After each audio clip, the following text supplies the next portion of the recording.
La Sociedad Española de Radiodifusión presenta... Ser... ¡Viva la radio! Podcast. Siempre.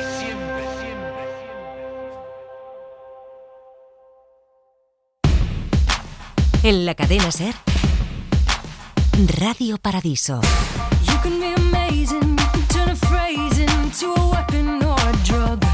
You can be the outcast, be the... Hoy hablamos de Juegos Olímpicos y Paralímpicos, de los pasados, los que ya se han vivido, con protagonistas que estuvieron allí. Iremos a las primeras Paralimpiadas en las que participó España. Recordaremos Múnich, Moscú, Los Ángeles, Londres o Atlanta, con algunos de los mejores deportistas de nuestra historia. Ver a esquiadores con discapacidad visual bajar a 100 km por hora, brutal. Sigue mi voz, muy bien, venga.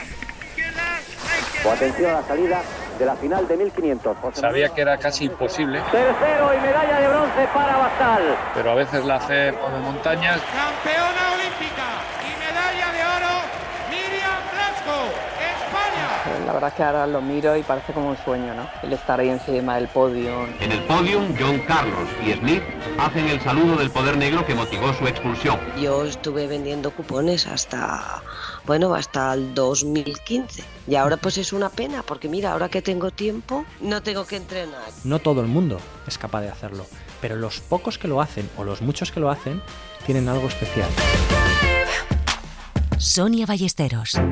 Empezamos en Múnich, 1972. Carmelo Cabrera, jugador de baloncesto del equipo español, estaba en la Villa Olímpica cuando un grupo de terroristas secuestró y asesinó a 11 deportistas de la delegación de Israel. Después de eso, todo cambió. Una mañana nos levantamos y estábamos en un barracón, ¿no? Y enfrente estaban en la azotea unos encapuchados y nos comentaron que eran unos terroristas que habían atentado, los de la OLP, contra los atletas que estaban en la Villa Olímpica enfrente de nosotros, que eran los israelitas. Había un gran desconcierto. Lo que sí que recuerdo es que nos sacaron rápidamente de la Villa Olímpica por problemas que pudiesen haber, pero fue bastante desagradable ver minitanques allí circulando por la villa y además con la incertidumbre, ¿no? Hasta aquel momento de lo que había pasado o que iba a pasar también en el futuro. ¿Os desalojaron entonces y tardaron mucho en volveros a alojar o ya no volvisteis a la Villa Olímpica? Estuvimos comiendo, recuerdo, en una torre, en un rascacielos fuimos a comer, pero los juegos, yo tenía 22 años en aquel momento y recuerdo que se rehabilitaron enseguida, pero no se guardó tampoco, recuerdo, ningún día de luto ni nada, si los juegos transcurrieron con total normalidad. El gigantesco esfuerzo de organización y el espíritu pacífico y deportivo representados por los Juegos Olímpicos se han visto truncados en Múnich por el acto de terrorismo perpetrado en la Villa Olímpica de tan graves consecuencias. Ofrecemos aquí las primeras imágenes recibidas de algunas pruebas de natación.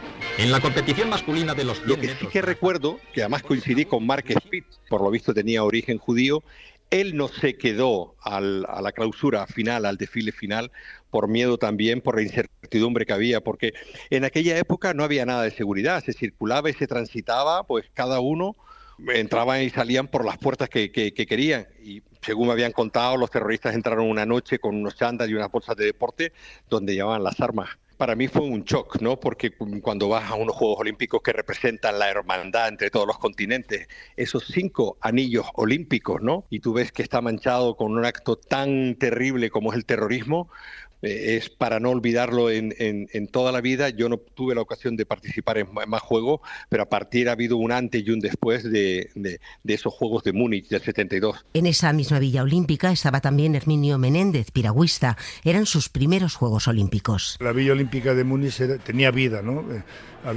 Podían entrar muchos familiares, convivías con ellos, comías ahí con ellos, todo el mundo.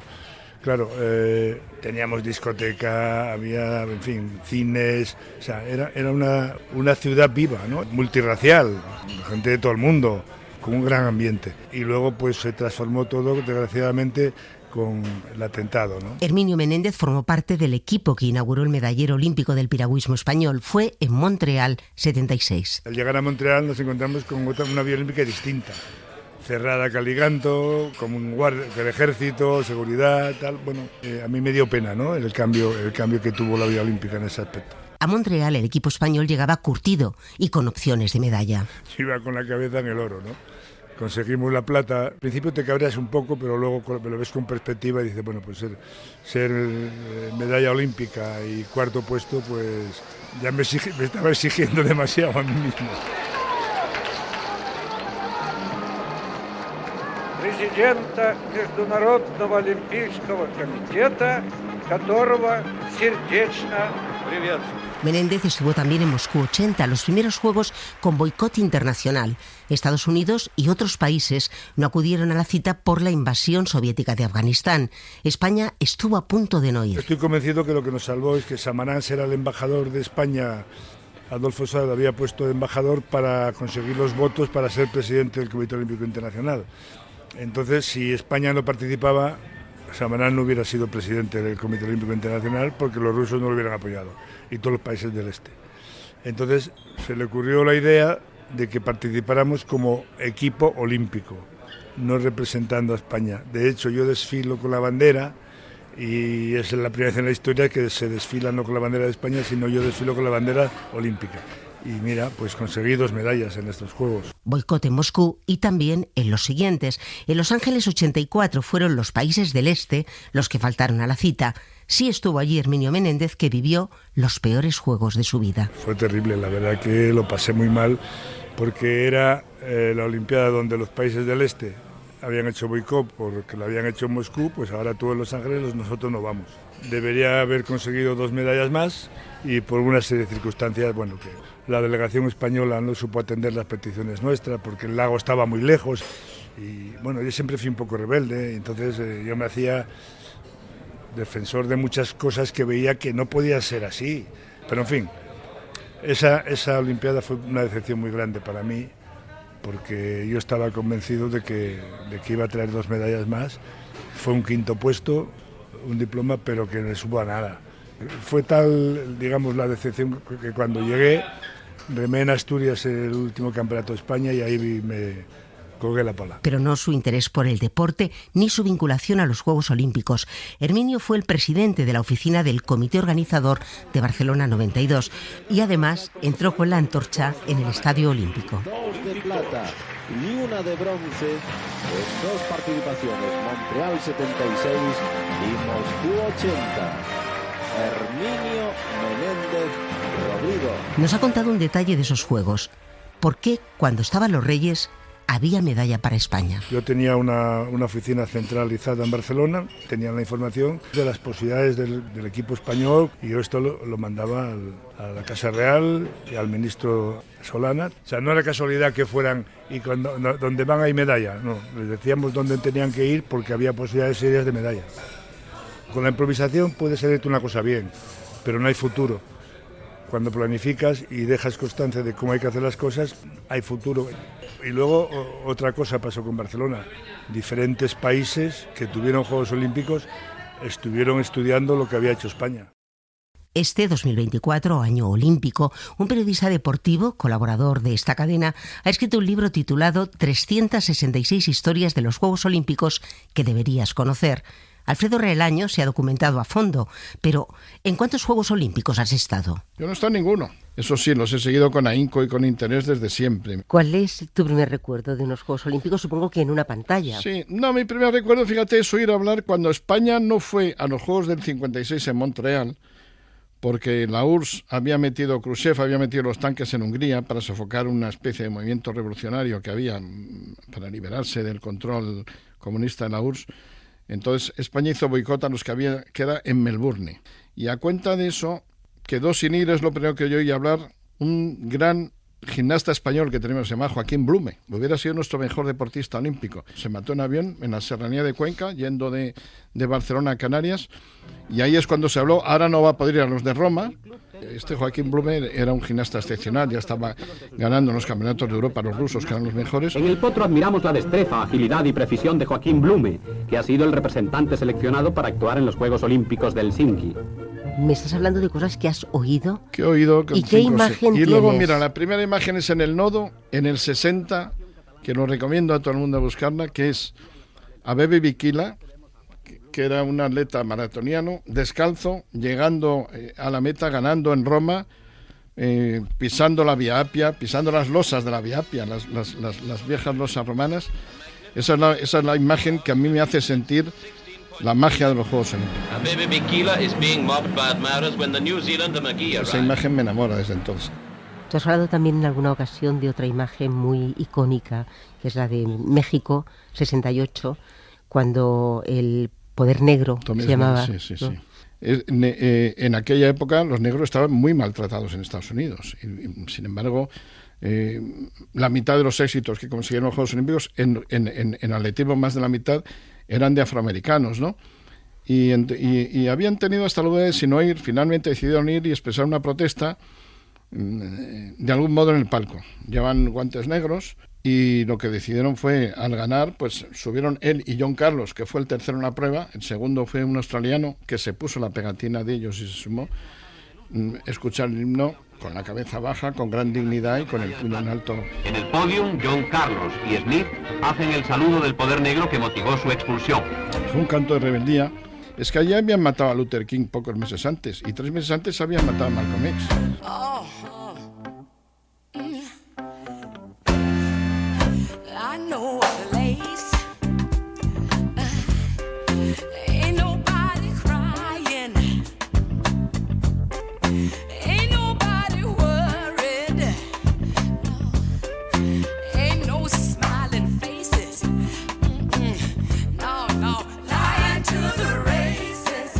O sea que el deporte también ha tenido esa...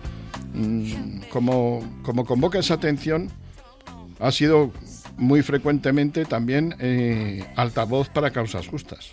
Alfredo, ¿se puede hablar de los peores juegos de la historia? Los peores quizá fueran los de Atlanta.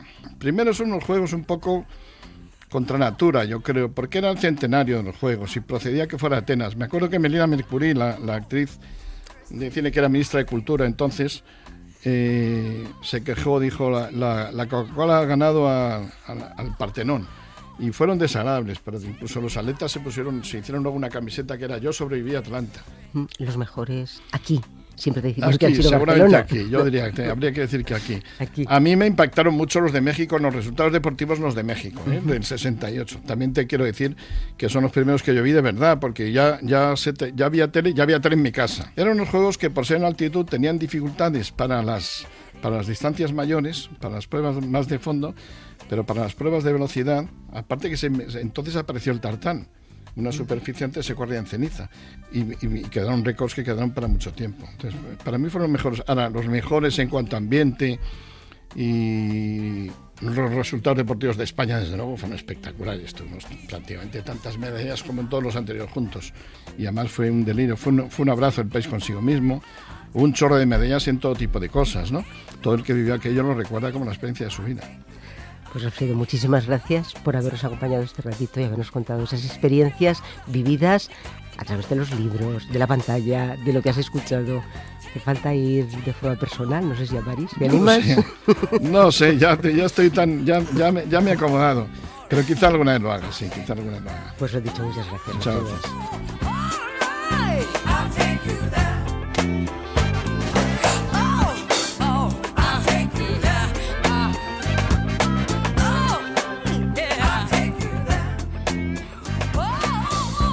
La palabra récord es una de las que más suenan en las Olimpiadas y hay un atleta español que ha roto todas las cifras y se ha convertido en el que suma más participaciones en toda la historia olímpica.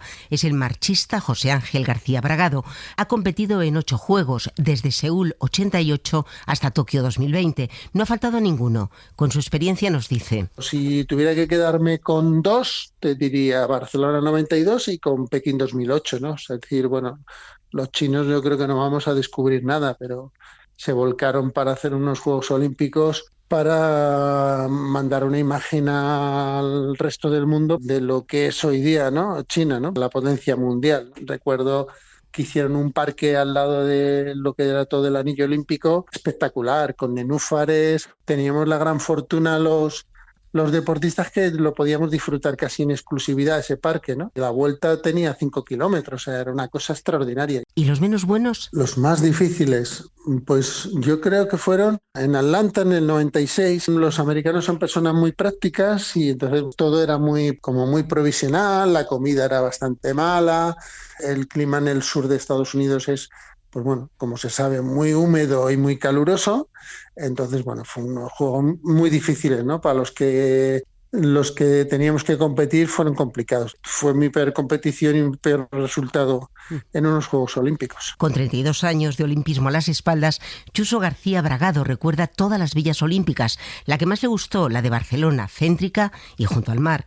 Y señala que con el tiempo, los deportistas estrella han dejado de alojarse por su cuenta para participar de esas ciudades efímeras en las que él ha disfrutado compartiendo comedor con alguno de sus ídolos. Pues que acabas viendo pues estrellas de la NBA que van al mismo comedor donde vas tú, a Messi si no me recuerdo mal, los Juegos de Atenas, a Ronaldinho en los Juegos de Río, y viven allí en la Villa, y por supuesto Rafa Nadal, y viven allí en la Villa Olímpica como cualquier otro. De la Villa Olímpica de Seúl 88 nos habla Angelines Rodríguez. Fue la atleta española más joven en unos Juegos Olímpicos. Era como una ciudad dentro de otra ciudad, ¿vale? Porque dentro eran como apartamentos. Yo me acuerdo que en ese momento estaba con Rosa Colorado, con Sandra Mayes, en mi habitación estaba con Ana Isabel Alonso, que era compañera de entrenamientos, que fue, bueno, hasta hace poquito ha tenido también el récord de España de maratón. Y nada, no nos teníamos que mover mucho de la villa, porque ya te digo, era como una ciudad dentro de otra ciudad. Tenías tus tiendas, tenías el cine, la pista de entrenamiento. O sea que no nos teníamos que mover mucho por Seúl, sino que estábamos, una pequeña ciudad dentro de otra ciudad. Imagino que para una chica tan súper joven como tú eras, entonces 18 años, era vivir una aventura, ¿no? Totalmente. Hombre, para mí era bueno, yo ¿O qué pesaba más, la aventura aventura o la responsabilidad? No, en ese momento la responsabilidad. Yo ya date cuenta que ya con 16 años ya empecé a ir al Campeonato del Mundo Junior y para mí era una responsabilidad. Yo te puedo decir que entrenaba y estudiaba. Yo me levantaba a las 6 de la mañana a hacer mi primer entrenamiento, me iba al instituto, volvía, comía, volvía a estudiar y luego me volvía a ir a entrenar. Es una responsabilidad, divertirte para nada, pero lo hacías si te gustaba. A mí levantarme a las 6 de la mañana en pleno invierno en Palencia, bajo cero, y salir a hacer el primer rodaje de la mañana, pues no me costaba. Realmente porque sabía lo que quería, ¿no? Yo sabía lo que quería. Mucha gente me decía, te has perdido la juventud. No, he ganado mucho la juventud con el deporte me ha dado mucho. También sabía lo que quería la judoka Miriam Blasco y lo consiguió. El 31 de julio de 1992 se convirtió en la primera deportista española en lograr una medalla de oro en unos Juegos Olímpicos. Fue en Barcelona 92. Sobre el tatami A, final de la categoría femenina, Miriam Blasco, España. La verdad es que ahora lo miro y parece como un sueño, ¿no? No parece ni que sea yo la que ha conseguido eso. Campeona olímpica y medalla de oro. El estar ahí encima del podio, con todo el apoyo del público, me acuerdo también con los Reyes en el palco, ¿no? Algo muy bonito. Un recuerdo, la verdad, inolvidable. Ella abrió la puerta del medallero femenino español, aunque ese día su logro casi pasó desapercibido. Desde entonces, algunas cosas han cambiado. Recuerdo yo haber quedado campeona olímpica y el mismo día quedó Daniel Plaza también en marcha campeón olímpico y en los medios de comunicación había una foto, una portada grande, la foto de él en grande y la mía en pequeño en algunos medios de comunicación, ¿no? Aun habiendo sido yo la primera mujer en conseguir un oro olímpico. Eso hoy en día no pasa. Sí que es verdad que todavía queda camino por recorrer, ¿no? Pero creo que la visibilidad es lo más importante que hemos ganado porque con esa visibilidad somos referentes para niñas que quieren ser. Imagínate ahora con el fútbol femenino. Si eres visible, existes y existes, pues hay mucha más apoyos en todos los sentidos, ¿no? Los siguientes Juegos de Miriam fueron los de Atlanta como entrenadora y como comentarista estuvo en Sídney, Atenas, Londres, donde por primera vez las mujeres de la delegación española consiguieron más medallas que la representación masculina. Una fue la de Lidia Valentín en halterofilia. La competidora nata. Vamos. Vamos, Lidia. Doy la concentración, la inspiración, Lidia. Vamos. ¡La aguanta, la aguanta! Sí. ¡Muy bien! Medalla de oro de halterofilia, Lidia Valentín, Londres, 2012. Al final, da igual lo que pase ese día da igual lo que pase, porque lo que importa es todo el previo que has hecho y cómo te has llenado de confianza y cómo has visto, cómo te has sentido, cómo has percibido cada sesión de entrenamiento, apoyo psicológico, entonces te vas reforzando. Apoyo psicológico, decía Lidia Valentín, lo tenía. Junto a ella, en Londres, y no solo con ella, también con los representantes de esgrima y en otros Juegos Olímpicos, estuvo el psicólogo deportivo Miguel Ángel Bureo, que responde a las preguntas de Marta Estevez. ¿Cómo se prepara mentalmente a un deportista? En la preparación mental de un deportista yo distinguiría dos fases. Una primera etapa, podríamos decir, donde lo que buscamos es mejorar las capacidades mentales del deportista respecto al deporte concreto, es decir, pues desde, por ejemplo, coger cuál es su nivel de activación óptimo para que siempre compita en esa banda óptima, la relajación, la motivación, la concentración, de cara a ver esos recovecos de cómo mejorar su rendimiento en general. Y luego una segunda etapa, un trabajo final, que es ese trabajo no solo mental, sino emocional también. Al principio el deportista lo que se plantea es seré capaz. Y entonces ese trabajo mental y emocional es pasar de ese seré capaz al soy capaz y sé que lo puedo hacer y además lo voy a hacer. Y esa confianza es lo que te va a llevar a dar ese paso final y ya te centras en la ejecución para dar lo mejor de ti. ¿Y es tan importante la preparación mental como la física? En una visión simplista podríamos decir que el músculo no es capaz de mover la mente y sin embargo es la mente la que es capaz de mover el músculo, ¿no?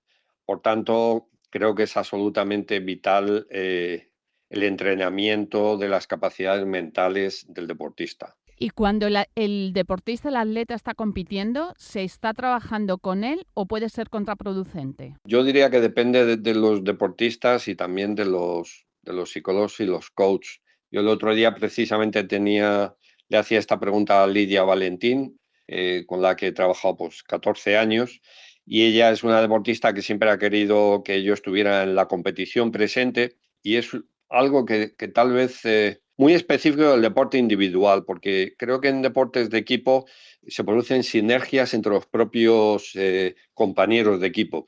Pero en deporte individual hay algo muy, muy importante que es la soledad del último momento. Y aquí interviene mucho el entrenador. Hay entrenadores que conozco que son excelentes psicólogos y por desgracia también he conocido entrenadores que son pésimos en la gestión mental y emocional de un deportista. Puede producirse esa soledad. Entonces es muy importante que esos deportistas que la puedan sentir, y Lidia me lo confesaba, que por eso sentía muy necesario tenerme presente, el trabajar ese momento, ese posible momento donde puede aparecer la mínima duda, la inseguridad, el que tengas ahí alguien que sea el psicólogo, pues una persona de confianza, que te dé ese refuerzo final y saber que el trabajo está hecho, que es el momento y que simplemente hay que dedicarse a hacerlo. Y después de la competición, de la cita olímpica, ¿se ayuda al deportista o se le deja que vaya solo?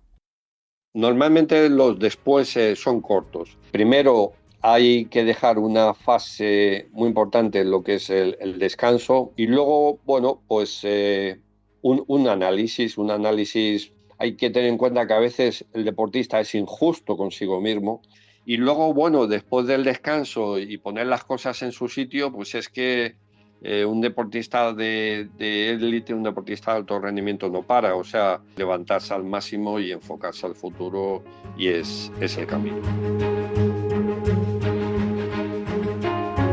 Atención a la salida de la final de 1500. José Manuel Abascal y Andrés Vera en la línea de salida. Vamos a ver. Cuando se sale de la humildad y vas avanzando con tu esfuerzo y golpes de suerte, la vida te va encarrilando. Son las palabras de José Manuel Abascal. Esta es su historia. Un niño que nació en las montañas de Cantabria, donde no había agua caliente, donde no había luz, una zona trashumante, de ganado trashumante, de vacas, cabras y ovejas, y el caminar por allí y aquella vida dura del principio de mi vida, pues yo creo que sí fue fundamental para mi seguimiento luego a nivel deportivo, ¿no? Allí caminaba 6 o 7 kilómetros para ir a la escuela entre ida y vuelta.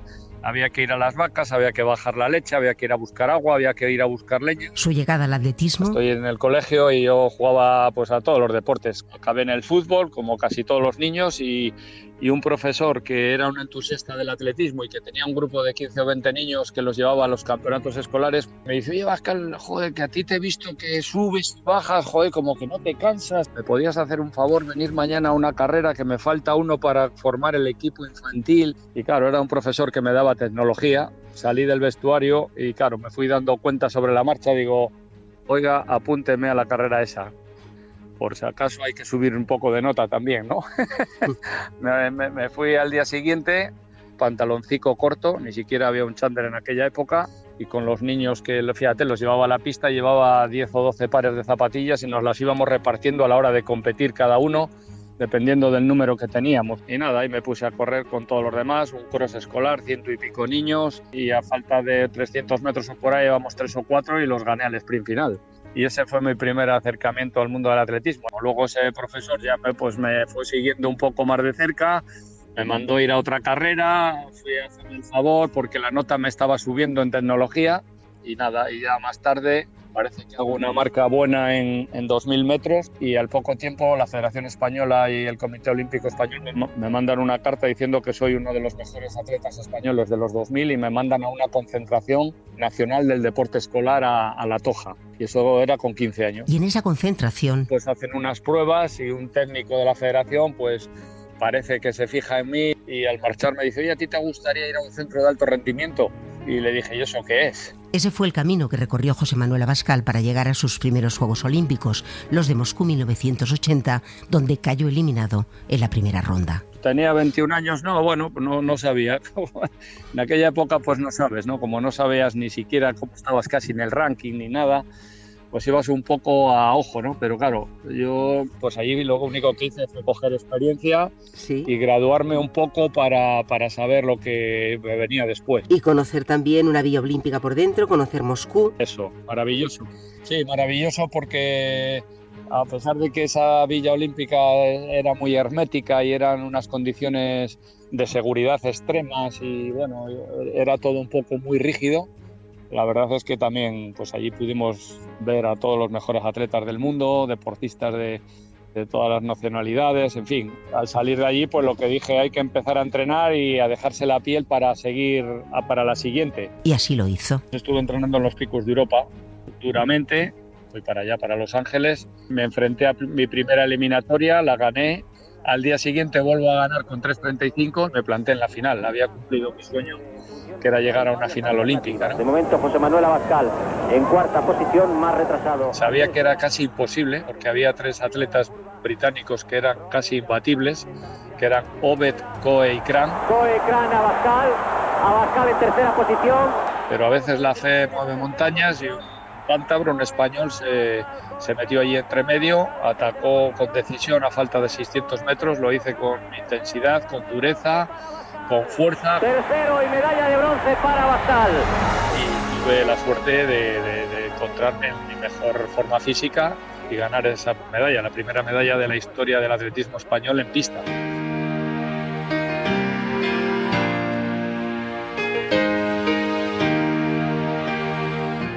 Radio Paradiso.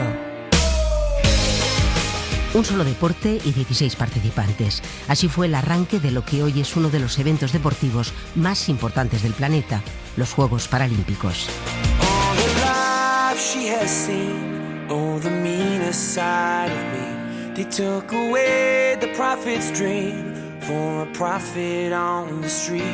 Now she's stronger than you know. A heart of steel starts to grow. All his life he's been told he'll be nothing when he's old. All the kicks and all the blows, he won't ever let it show. 'Cause he's stronger than you know.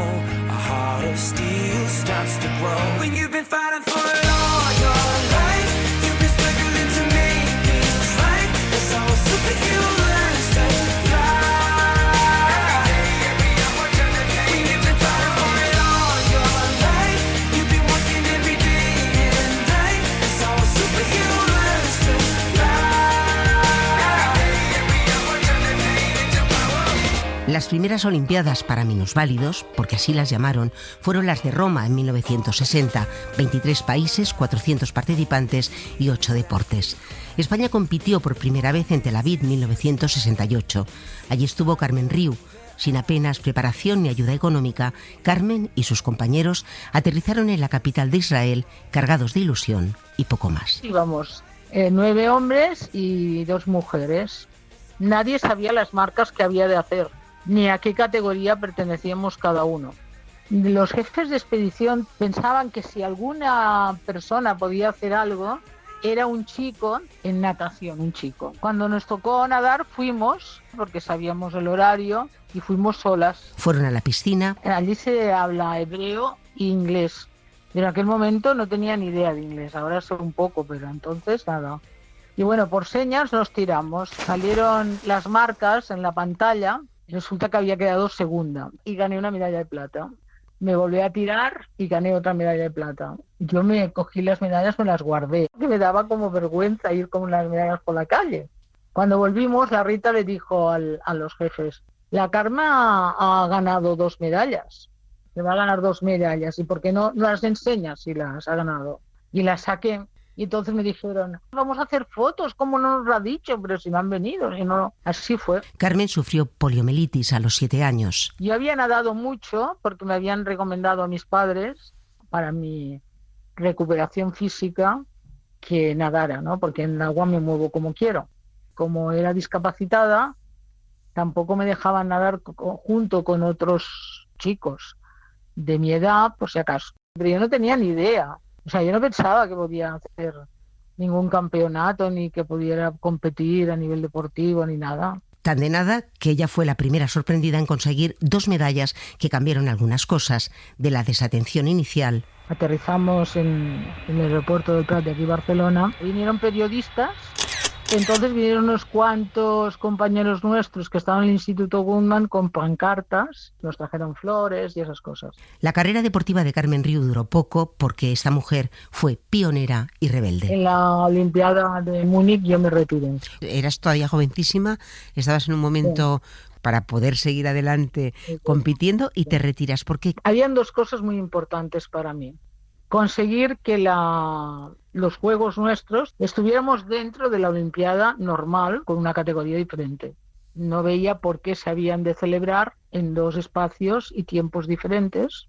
Y luego, por otra parte, no creía que la competición fuera lo único que había de destacar en nuestras vidas. O sea, las personas con discapacidad, aparte de hacer deporte, somos capaces de hacer muchas cosas, porque solo tenemos discapacidad en una sola cosa. Entonces, que nos hicieran destacar justo la diferencia, no me parecía que fuera una cosa que ayudara a conseguir una sociedad con unas relaciones sociales armoniosas, seas como seas, ¿no? Y aparte, las diferencias que habían de trato, si tú eres una persona que tenía posibilidades de nadar, o de competir en otro deporte, y otros que no lo tenían. Entonces no daban ayudas para nada, pero las pocas ayudas que daban las daban a las personas que creían que sí. Me retiré porque reivindicaba justo eso. Una de esas reivindicaciones se cumplió 20 años después en Barcelona. Allí, por primera vez, estos Juegos se celebraron en las mismas instalaciones y se utilizó la misma villa que para los Olímpicos.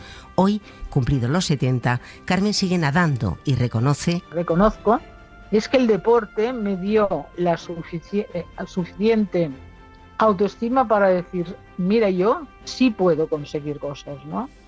Y el mundo fuera de aquí, porque entonces estábamos en España de 1968, el salir de aquí y ver a otra gente que pensaba diferente y tenía una sociedad diferente, me dio fuerza para entender que las cosas habían de cambiar aquí.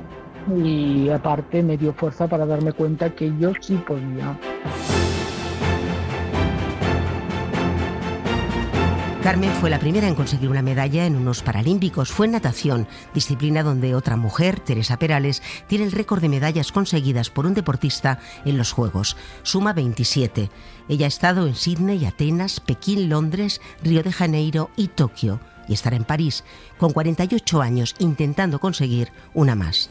Es su forma de entender y de afrontar la vida. Yo cuando tengo la ocasión de hablar con niños, les digo, mira, en la vida os van a decir un montón de veces, pasan muchos trenes. Y yo les digo, y da igual, que pasen muchos trenes, muchas oportunidades, porque como no te atrevas a subirte a ninguno, pasarán de largo y un día te volverás y dirás, ay Dios mío, pues ya se pasó. Y eso es lo más importante que he aprendido realmente con el deporte. No quiero mirar atrás jamás y decir, no lo intenté porque tuve tanto miedo de no ganar lo que quería, de no conseguir lo que quería, que no me atreví a hacerlo. Teresa Perales fue la abanderada de la delegación española en los Juegos de Londres. Allí estuvo también y se estrenaba como enviada especial nuestra compañera Sonia Luz. Bueno, pues los primeros Juegos Paralímpicos a los que yo asistí fueron los Juegos de Londres 2012. Yo estaba emocionadísima porque era mi primera experiencia como enviada especial de la cadena SER a un gran evento deportivo. Había hecho algún viaje cortito, pero no uno como unos Juegos Paralímpicos, y encima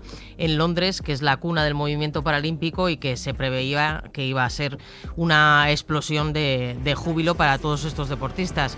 Now, to light the London 2012 Paralympic cauldron, please welcome Britain's very first Paralympic gold medal winner from those games 52 years ago. Yo la verdad es que iba con la mente muy limpia, no esperaba nada y esperaba todo al mismo tiempo, y me encontré con deportistas muy capaces, a pesar de la etiqueta de con discapacidad, y me encontré con cosas muy curiosas, porque la primera prueba que yo vi en directo fue una prueba de natación, 100 metros espalda, y de repente veo que sale un nadador chino sin brazos, y yo pensé, claro, la cabeza me volaba, digo, ¿cómo pueden nadar a espalda sin brazos? Not much separating the swimmers there on the reaction off the starting blocks. It's going to be Zheng for China. Jay takes the silver, Semenenko the bronze. Bueno, pues empezó a mover como una anguila. 56, a new Paralympic record, a new world record. Y ganó la medalla de oro y batió el récord del mundo. También recuerdo entrevistar a Bradley Snyder, un nadador norteamericano que había ganado el oro en los 400 metros libres justo el día que se cumplía un año de haber perdido la vista por una bomba en Afganistán. Y, por supuesto, conocer a Teresa Perales, que para mí es el gran referente de este deporte y que me dio mi primera narración en radio. Va a ganar, le quedan tan solo 10 metros a la española. Está a punto de acariciar su primer oro, su sexta medalla en estos Juegos. Va a ganar la española, va a ganar la española, va a igualar a Phelps. ¡Ganó Teresa Perales! ¡Ganó Teresa Perales! ¡Oro para Teresa Perales! El interés que despierta las Paralimpiadas ha ido creciendo. Los números hablan. En Atlanta hubo un periodista español acreditado. En Sydney 7, 36 en Atenas, 75 en Pekín y 86 en Londres. Allí también viajó el enviado de la agencia Europa Press, Ramón Chamorro. No eran sus primeros Juegos. Él se había estrenado en unos de invierno, los de Turín. Y Turín fue una experiencia brutal. Ver a esquiadores con discapacidad visual bajar a 100 km por hora es una cosa que alucina bastante. Con solo la voz de un guía que va adelante, fue un primer impacto bastante bonito. Tú ya sumas, aparte de las de Turín, 4 Paralimpiadas de verano. Todo de verano ya, sí. Cuéntame de cada una. Por ejemplo, Pekín 2008. Bueno, fue una experiencia muy buena porque donde nos alojábamos estábamos prácticamente en el centro del anillo paralímpico. En este caso, yo todas las mañanas me levantaba y lo que veía a través de mi ventana era el nido, el popular nido, que en ese estadio espectacular. Y teníamos el nido aquí y el cubo acuático, que era la otra gran estructura de Pekín, enfrente. Entonces, normalmente todas las medallas están muchas veces en natación y atletismo. Entonces, me resultó muy fácil trabajar. La gente de China, para mí, la sensación que tengo es que lo hizo muy bien. El problema es que no hablaba en inglés. Tú te metías en un taxi, te metía un voluntario, el voluntario le decía al taxista dónde ibas y a lo mejor eran 30 minutos por una ciudad mastodóntica en la que no podías hablar nada porque el señor no te entendía y no sabía nada. Pero a nivel laboral muy bien, y luego pues conocí más de lleno todo lo que son todas las diferentes discapacidades que hay, ¿no? Pues recuerdo esa, y en darle todo un poco más naturalidad. En Ahmed, que es ciego, pues preguntarle ¿cómo ves la final? Y decirme, ahora oscura, y reírse, claro. O sea, un poco el mensaje que ellos le quieren dar naturalidad, ¿no? Que no tenemos que buscar recovecos para decir las cosas. La gente con parálisis cerebral, que impresiona, y la forma de expresarse, cómo se quieren expresar de una manera, me impactó mucho, que son increíbles. Es deporte de alta competición. Y Londres es el cenit de lo que he visto, ¿no? Londres es una cultura del deporte espectacular, estadios llenos, buen tiempo en Londres, que ya es bastante curioso, muchísima gente. Bueno, y es verdad que luego Río llega al bajón porque Río cortó económicamente muchas cosas, transporte para los periodistas, entonces es una ciudad muy grande, entonces moverte era mucho más complicado. Y Tokio no hace falta decir mucho. Fuimos con mucha antelación, pues teníamos que estar 3 días aislados.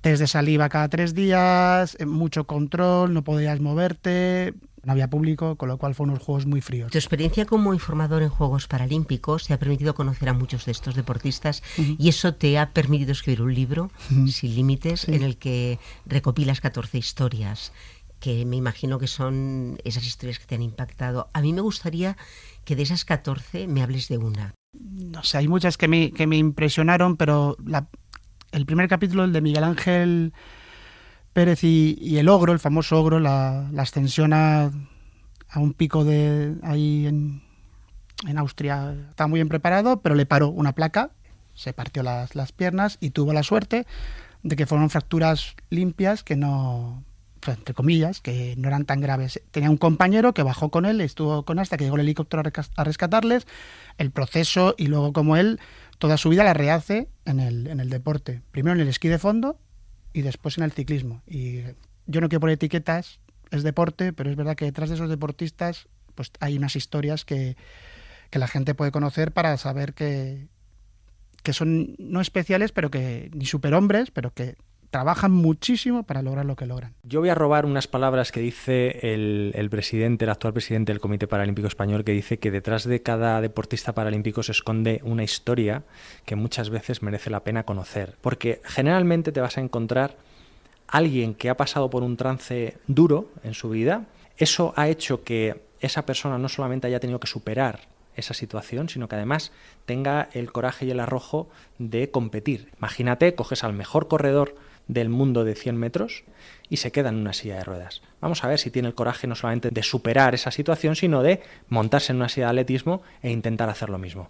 No todo el mundo es capaz de hacerlo, pero los pocos que lo hacen o los muchos que lo hacen tienen algo especial. Y Luis Miguel García Marquina es uno de ellos. Me habla en el garaje de su casa, en Tarancón, con las estanterías cubiertas de trofeos, muchos de cuando competía en motocross, porque García Marquina era una promesa en ese deporte. Yo he hecho motocross desde que tengo uso de razón. Creo que el primer recuerdo que yo tengo aparece plasmado en una foto que tengo ahí. Probablemente ahí tenga un año y medio, y estoy montado en una Montesa que tenía mi padre. Si cierro los ojos todavía soy capaz de recordar el color y especialmente la sensación de tocar la rugosidad del depósito amarillo que lleva ese tipo de motos. Entonces, bueno, me han gustado las motos desde que tengo, insisto, uso de razón. He estado compitiendo desde los 5 años hasta los 23 que tuve el accidente. Y se queda en silla de ruedas. Y conozco el Hospital de Parapléjicos de Toledo. Y yo conozco el baloncesto en silla de ruedas, que era lo que se practicaba allí. Hasta que un amigo de la infancia y primo hermano de mi mujer, pues participa en una carrera, en una media maratón de Madrid, y me habla de que hay gente con unas bicicletas un poco extrañas que también corren y tal. Es a partir de ese momento donde soy consciente de que existe esa modalidad deportiva y participo en mis primeras carreras. Estoy hablando del año 2014. Miguel Ángel descubrió cuál iba a ser a partir de ese momento su deporte. Cuando me monté en la bicicleta volví otra vez, casco, ruedas, curvas, velocidad.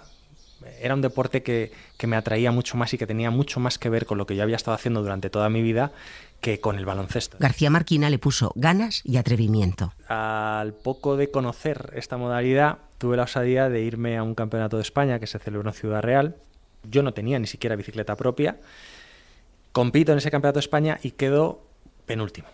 Y cuando volvemos, íbamos hablando mi mujer y yo le decía, yo creo que a mí esto se me puede dar bien. Y mi mujer, que es mucho más racional que yo, me decía, oye, yo de verdad no sé si te has dado cuenta, te has quedado penúltimo, te han doblado los de delante.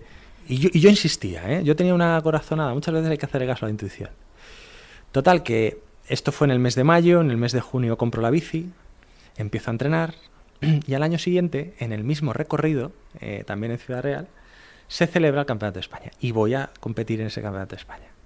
y quedó tercero. Luis Miguel tiene medalla olímpica, entrena en las carreteras que rodean a su pueblo, Tarancón, trabaja como abogado y antes de despedirnos nos cuenta. Bueno, yo creo que el secreto del éxito a todos los niveles, creo que esta misma mañana lo comentaba con un cliente, ¿no?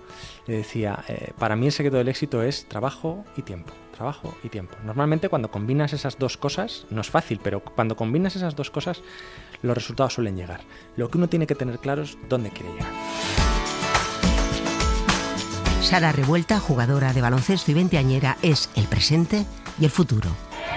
Entramos en su hábitat, una cancha en Torrelodones donde Sara nos atiende después de un entrenamiento. Sara, bueno, cuéntame, estás aquí en tu sitio de entrenamiento. Sí. Pero vamos a empezar por el principio. ¿Cómo llegas aquí? Pues a partir de la lesión medular, que pues a lo mejor tenía unos 5 añitos más o menos cuando la tuvo, mis padres pues me apuntaron a deporte, ¿no? Por tema de rehabilitación. Y probó muchos deportes hasta que el baloncesto la enganchó. Y esta energía, esta alegría de vivir que te veo, este carácter ganador, peleón... ¿te lo ha dado el deporte? ¿Te lo ha dado tu familia? ¿Un combo de las dos cosas? Te diría un 70-30. Creo que un 70% es mi familia, la educación que ellos me han dado, porque ellos desde que tuve la discapacidad, bueno, desde que tuve el cáncer, pues no han parado de luchar por mí, no han parado de querer lo mejor para mí, lo mejor en mi vida, que tuviese las mismas oportunidades que tenía, por ejemplo, mi hermano mayor, que no tiene discapacidad, ¿no?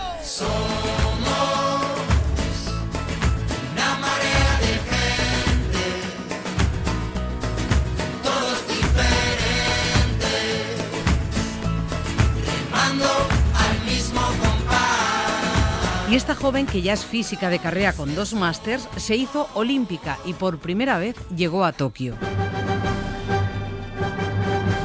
Era la primera vez en la historia que la selección femenina de baloncesto en silla de ruedas de España se clasificaba en los Juegos por méritos propios, digamos, ¿no?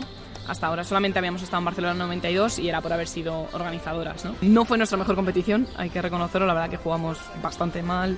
Yo creo que bueno, nos pillaron de que estábamos nerviosas en nuestros primeros juegos, todo el tema de la pandemia del COVID también afectó mucho. La medalla fue llegar porque aquello con la pandemia no fue fácil. Muchísimas restricciones, no podías salir de la villa, sí, había una aplicación y nos controlaban si dabas positivo, si habías estado en contacto con un positivo. Entonces, claro, daba mucho miedo acercarte a otra persona, porque en el momento en el que dieses positivo, te retiraban de la competición, claro, te largaban. Eran unos juegos sin el calor humano porque no había público, pero sí que allí vivió una de las grandezas del deporte. Por primera vez también se sintió deportista y, muy importante, sin etiqueta. Sí, te quitan la etiqueta de con discapacidad. Simplemente te quedas en atleta o deportista, ¿no? Te quedas solamente con eso. Entonces la verdad que fue muy bonito, la verdad, vivirlo. Y a partir de ahora, su próxima aventura, París. Ya me lo empiezo a creer un poco. Tenemos muchas ganas, ¿no? de ir a París. A por sus segundos juegos, pero los primeros tras la pandemia. Además, está muy cerquita de casa, va a volver a ver público, sabes que tu familia y tus amigos van a poder ir a París. Sí, contigo, en mi caso, ¿no? Mi familia. Tengo amigos que también están buscando para ir. Bueno. Sabes que van a ir la familia de todas tus compañeras, ¿no? Entonces sabes que vas a estar muy arropado. Muy arropado, y siempre dicen que eso es jugar con un plus, ¿no? Por lo menos con el cariño. Igual con tu te hace gente... meter algunas canastas, Claro, ¿no? Claro, es que jugar con tu gente en la grada, con la bandera y gritando y apoyando, la verdad es que es único. Es único superar barreras y tanto si vienen con medalla como si no, España celebrará con nuestras chicas el éxito ya de haber llegado a París. Se salen por la capacidad, por la superación, esfuerzo, talento y actitud. María Majavacas nos ha traído la historia de Sara y para acabar nos acercamos a una leyenda del atletismo español, Purificación Santa Marta, que durante años compaginó su carrera deportiva con la venta del cupón. Yo estuve vendiendo cupones hasta el 2015. Y ahora pues es una pena, porque mira, ahora que tengo tiempo, no tengo que entrenar. Y cuando tenía que entrenar no me daba la vida. Yo recuerdo los 90 con... Mi hijo nació en el 90 y mi hija en el 93. No tenía horas, siempre estaba cansada. Era un gasto de energía constante. A pesar de ese cansancio, los 90 fueron años de grandes éxitos deportivos para esta mujer que nació con glaucoma congénito y visión parcial, pero a los 8 años se quedó completamente ciega. A los 14 se apuntó al equipo de atletismo en un colegio de la ONCE y paso a paso se convirtió en una de las mejores atletas paralímpicas de la historia. Lo confirman sus 16 medallas y 7 juegos. Los primeros... Pues mira, se celebraron en Arnhem, era una base militar, eran unos barracones prefabricados. estupendamente acondicionados. Lo estoy viendo, pero no te lo sé explicar. Teníamos allí una pista de atletismo, la piscina, el trenecito eléctrico que va dando vueltas a la villa. Para mí fue una experiencia espléndida porque viajar en avión, todo era increíble, fantástico, nuevo. Santa Marta ganó una medalla de plata en Países Bajos. Los siguientes Juegos, Nueva York. Bueno, pues en Nueva York lo que me sorprendió fue la magnitud de todo. Todo enorme, todo grande. Los malls, las Torres Gemelas, todo a lo grande. Ahí yo ya había entrenado 4 años. En Seúl ganó 3 medallas y por primera vez en unos Paralímpicos hubo lleno en las gradas, aunque fuera un público peculiar. En Seúl el estadio estaba bastante lleno, pero claro, era muy curioso porque era público creado por la organización. Allí llevaban, unos días tocaban asociaciones de jubilados, otro día tocaban niños, otro día tocaban soldados, metían gente y les decían, vosotros los de la derecha animáis a la calle 1, los del medio a la calle 3 y los de la izquierda a la calle 6. Eso es organización, entonces, lo demás son tonterías, ¿no? Sí. Y había un ambiente, pues hija, como en un plató de televisión. Y la gente muy, muy educadita y muy bajito gritaba. Ya había un ambientillo. Fue en Barcelona donde el estadio la acompañó en todo momento. Es la primera vez que yo sentía realmente que había público. El público español afortunadamente no era tan educadito como el coreano, ¿verdad? Y en Barcelona lo ganó todo, un póker de ases, 4 oros. Sí he sido muy consciente de que eran momentos únicos. Tengo muchas vivencias grabadas en la mente, en el alma. Momentos como esa carrera de los 200 metros que Purificación recuerda segundo a segundo. Cuando yo salía de la curva del 200, yo ya sabía que iba a recorrer el mundo. Lo sabía seguro. Yo estaba escuchando a la gente, yo sabía mi zancada, mi velocidad y lo que, ¿sabes? La energía que llevaba. Y cuando llegas y cruzas la línea de meta, el guía mío me grita. Y Roberto me dice eso de New World Record.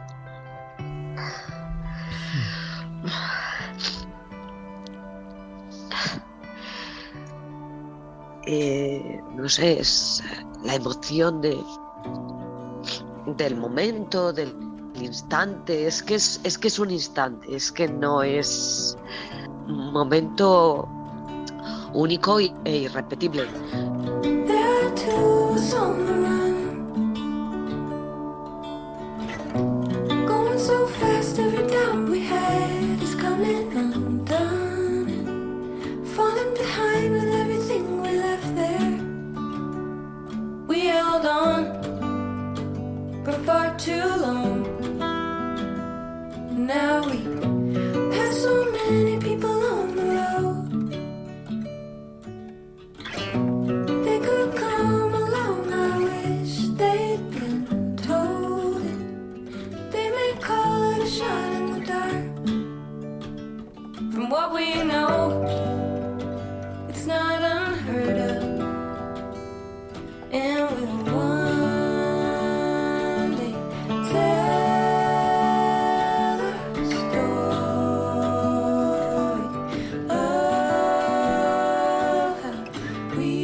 Se acaba aquí este Radio Paradiso, que ha sido posible por la colaboración de María Manjabacas y Marta Estevez y el montaje de sonido que firma María Jesús Rodríguez.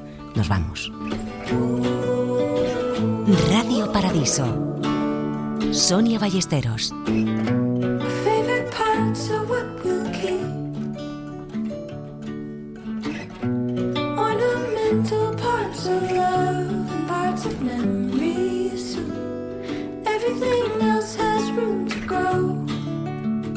Cause in better light, everything changes.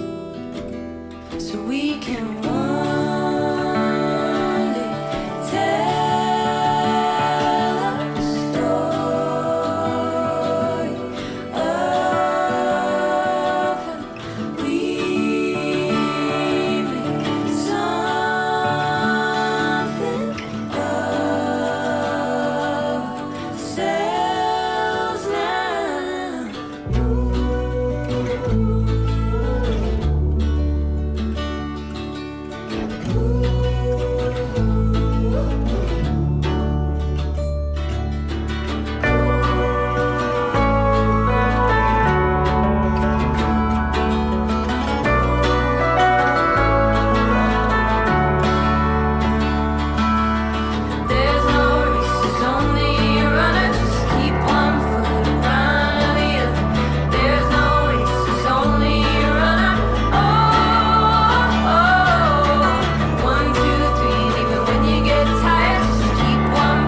Sociedad Española de Radiodifusión presenta...